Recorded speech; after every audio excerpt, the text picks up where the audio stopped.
Assalamualaikum warahmatullahi wabarakatuh. Kami daripada kelas BMMA 1/2 ingin menjalankan sebuah mini projek berkaitan dengan brake, sistem brake dan bleeding. Okay, dia termasuk kita orang tukar servis brake pad, tukar baru, sama ada kita inspection dulu, sama ada dia perlu ditukar ataupun tidak perlu. And then kita pergi ke inspection daripada segi piston ring, piston untuk piston motosikal LC135 ni, dan last kali kita akan buat bleeding. Okay, seterusnya kita akan buka head compartment bagi meter panel ni untuk menyenangkan proses bleeding kemudian. Dan kita daripada slot-slot ni saya tadi dah cabut, and then kita akan cabut je. And then dekat sini kita akan tengok ini adalah master cylinder dia untuk motosikal ni, dan ini adalah brake hose dia. So brake hose ni dia function master cylinder ni, dia akan menyimpan fluid dan akan hantar bendali melalui brake hose ni sampai ke brake pump di bawah ni. So dekat brake pump ni dia akan melalui bendali tadi, dia akan hantar dia akan hantar ke brake piston. So brake piston ni akan menolak brake pad untuk kepada brake di sini. So bila brake pad bersentuh dengan body, so dia akan mengurangkan kelajuan, mengurangkan pusingan roda hadapan motosikal ini.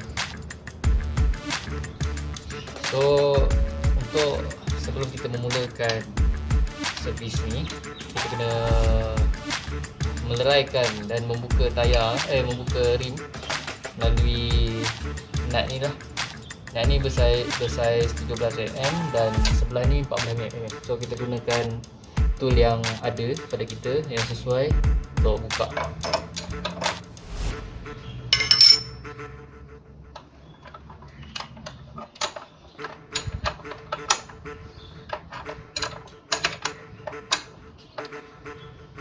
Sini dia berserta dengan washer sekali.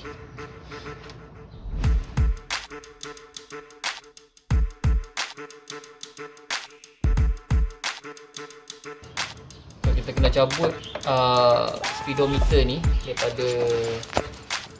daripada type rim ni dan kena pastikan dia tidak ada sebarang kerosakan lah, sebab benda ni untuk amat penting dekat sistem motosikal.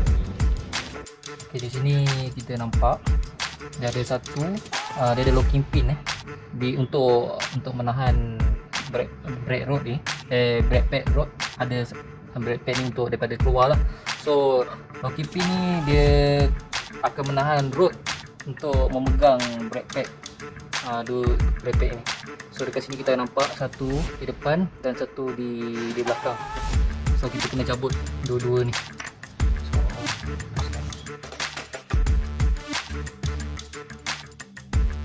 So pastikan kita cabut dengan hati-hati, sebab benda ni nampak kecil tapi amat penting untuk dari segi safety. Sebab tu dia buat benda ni. So kita cabut yang seterusnya pula. So dekat sini dia ada lubang untuk locking pin ni. So nanti untuk bila kita assemble, kita kena pastikan lah lubang tersebut berada di tempat yang sepatutnya. Dan kita akan cabut brake pad ini satu demi satu. Bermula daripada brake pad depan.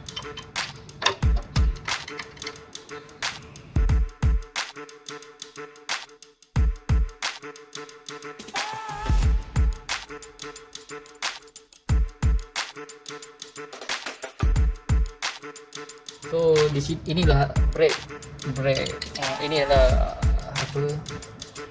rod yang menahan brake pad ini. Kita nampak dia macam ni.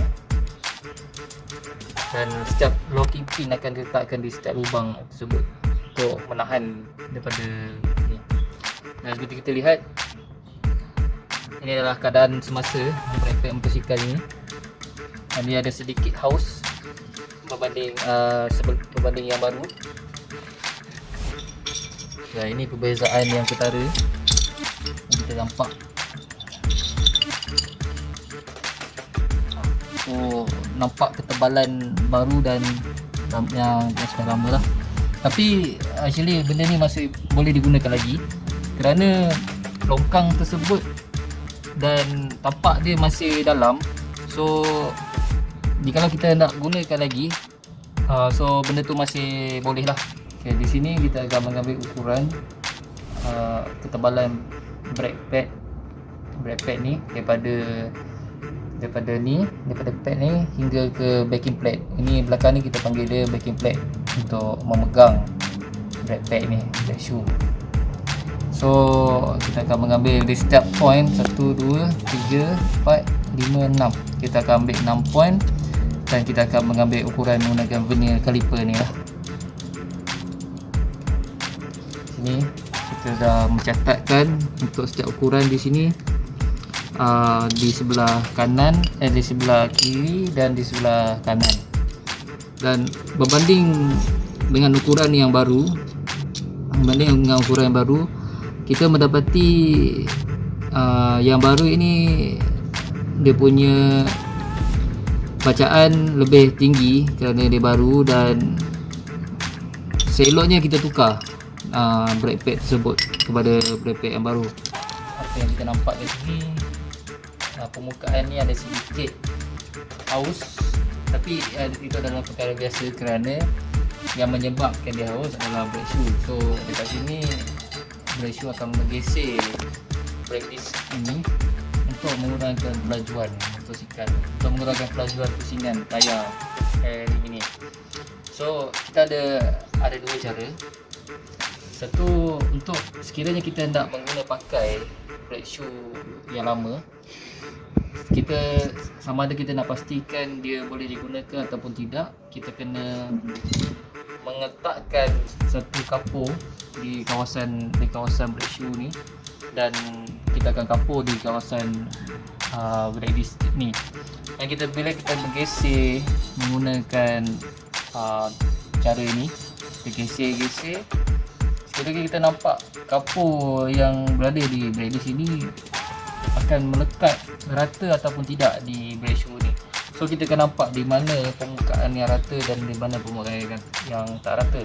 So dalam situasi kami sekarang, sebabkan kita menggunakan brake pad yang baru, so kita tidak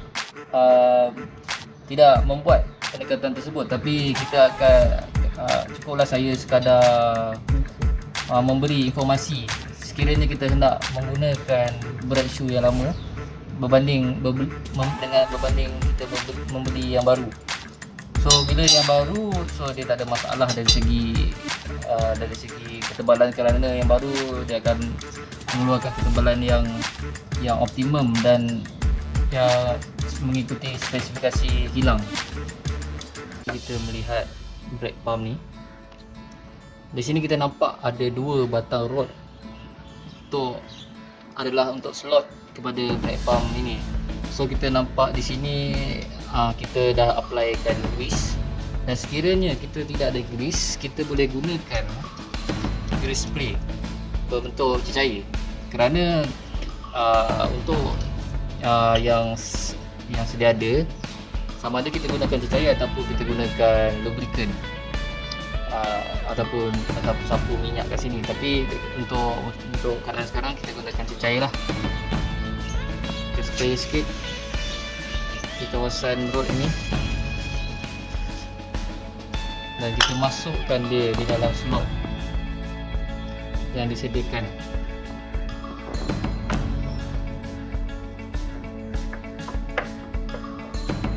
Untuk memasukkan dia kena berhati-hati dan tidak terlalu kasar, kerana benda ni amat sensitif.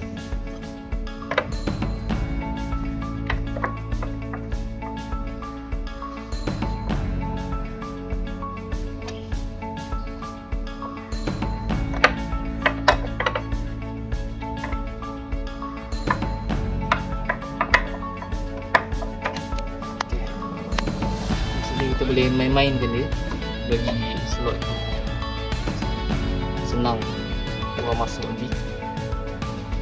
So dia tak ada orang kata friction yang kuat. Bila kita apply grease di kawasan rod. Okey, di sini kita nampak ini adalah piston ring. Piston untuk brake pump ni. So untuk jenis motosikal ini kita gunakan single piston. Ada motosikal dia menggunakan double piston. So double piston dia mengikuti spesifikasi motosikal tersebut lah. So untuk motosikal ini dia hanya gunakan single piston, tapi agak besar untuk motosikal moped. Dan dekat sini kita nampak dekat di tepi ni dia ada satu oil seal. Oil seal ni tujuan dia adalah untuk mengelakkan daripada minyak brake fluid tu, minyak brake keluar daripada celah-celah lubang ni. So di dalam ni kita inspection, kita akan tengok oil seal dia sama ada dia masih boleh digunakan atau tidak. Dan kita ada nampak dia ada lebihan ni. Sebelum kita memasang brake pad yang baru, kita kena pastikan piston ni masuk ke dalam tempat dia, yang tempat yang lubang dan ditentukan lah. So kena ratakan dia lah, kena tekan sikit, gunakan kain.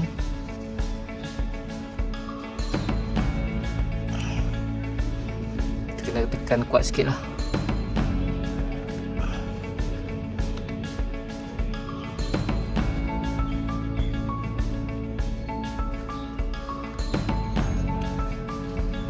Seperti yang kita nampak, dia pun dah kembali dah ke keadaan asal dia.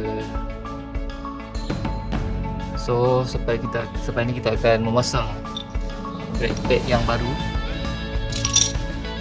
Okay, so kita akan setelah selesai kita servis piston ring, brake pump dan rod apa semua, dan mengukur ketebalan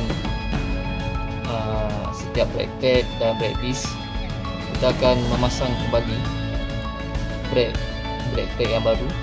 Dan dengan itu kita spray dulu menggunakan grease, cecair grease di rod yang memegang brake pad ni. Kita masukkan ke dalam slot dia. Pastikan kita jangan salah pasang kedudukan brake pad ni, kerana dia dah ada slot satu. Kita masukkan.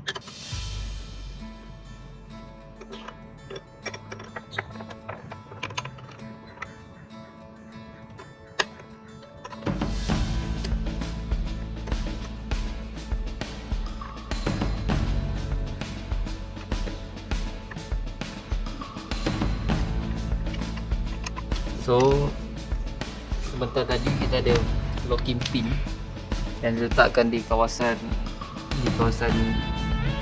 rod ni. Kita kena meletakkan balik di tempat yang asal, kerana benda ni nampak kecil tapi penting. Spray dulu menggunakan lubricant. Okay, letak.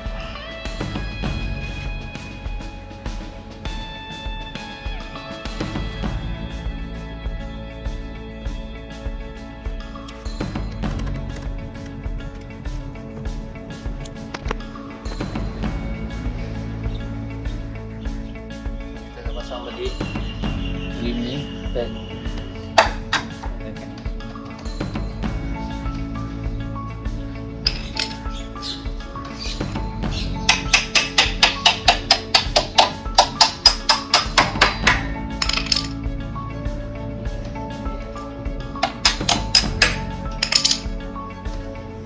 bila dah ketat, kita pastikan pusing tayar ni dia berjalan, dia berfungsi dengan lancar lah, tak ada tersekat-sekat. Sama ada jika dia tersekat, maybe kita ada salah pemasangan di situ, tapi dekat sini dia lancar, so tak ada masalah. Okay, seterusnya kita akan blending fluid yang ada di dalam master cylinder ni. So dia bermula daripada master cylinder. Kita akan buka dan kita akan refill minyak di dalam master cylinder ni. Kita refill dia.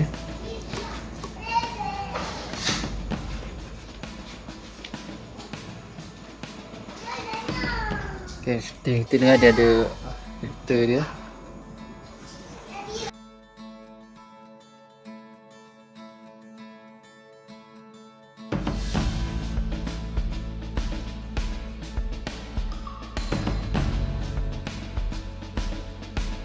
Dia ada seal dia untuk safety, yang kata tak ada debu masuk ataupun apa-apa debris yang boleh menyebabkan masuk di kawasan master cylinder. Dan bila kita tengok di sini dia ada balance lagi, maksudnya keadaan brake yang ada di dekat motosikal ni dalam keadaan yang baik lah, disebabkan air dia tidak berkurang. Dan kita tengok ke bawah. Okay, di sini adalah tempat kita bleeding. Okay, ini adalah lubang untuk kita bleeding air.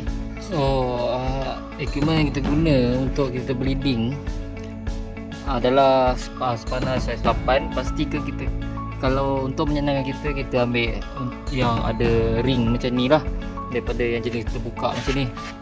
Kerana sekiranya kita nak membuka ataupun menutup skru di tempat bleeding ni, so dia tidak beralih macam ni, kita cepat tanggal kan. So ni gunanya O-ring. So kita akan sambungkan hose.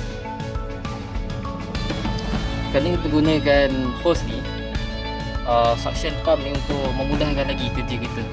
Actually kita boleh pakai hose biasa, tapi sebabkan ada function yang dua macam ni, so masalah pasang.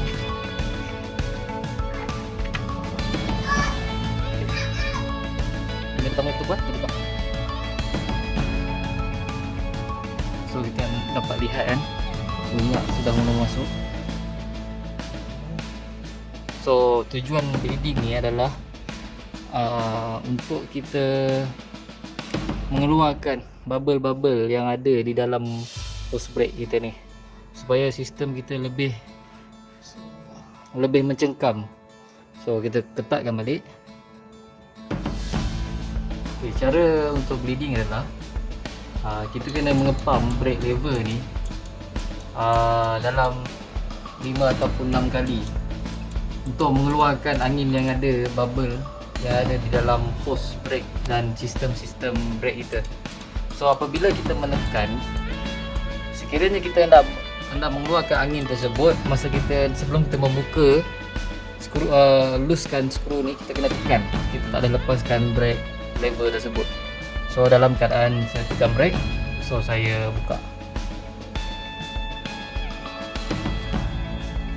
Okay, di situ kita lihat ada angin-angin dia terkeluar dan kita mengunci dia balik.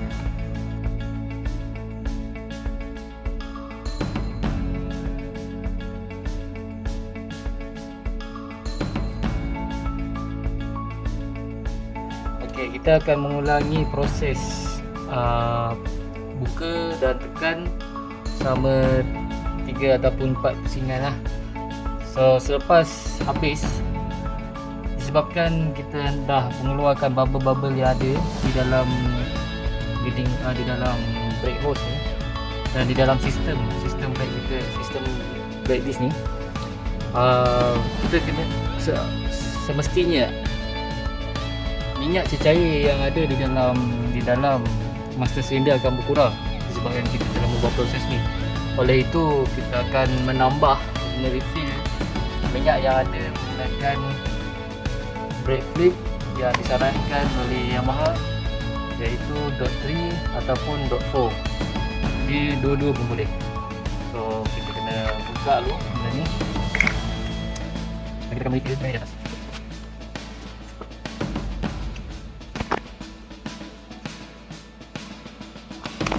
Selepas kita refill, kita akan tutup.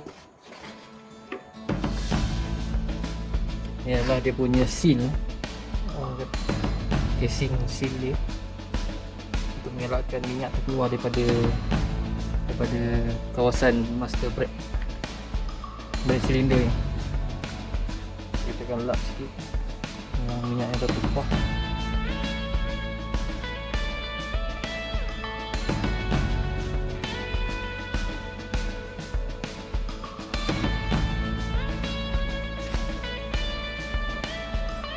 Dan kita akan skrukan seperti asal.